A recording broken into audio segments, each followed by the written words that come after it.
Hi everyone, in this video you will learn how to install Crisp on an HTML website. It only takes a minute, so let's jump into it. First, after creating an account, go to Settings, then Workspace Settings, and open Setup and Integrations. Here click on HTML. Crisp will automatically generate your installation script.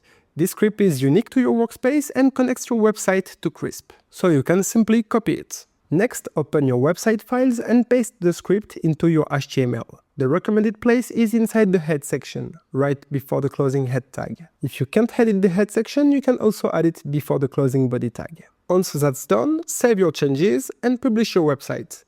Then refresh your website, and if Crisp Widget appears, your installation is complete. If you are not the one managing the website, you can also send these installation instructions directly to your developer from here. Before you go, here are a few common mistakes if the widget doesn't appear. First, make sure the script was added in the right place, ideally in your website's global head section. Second, make sure your changes are actually published, not just saved. And finally, if everything looks correct, try clearing your cache and opening your website in incognito mode. That's it, Crisp is now live on your website. Now if you want to customize your chat box or learn how to set up your Crisp workspace for the first time, you can check out the link in the description. Thank you for watching and see you in the next one.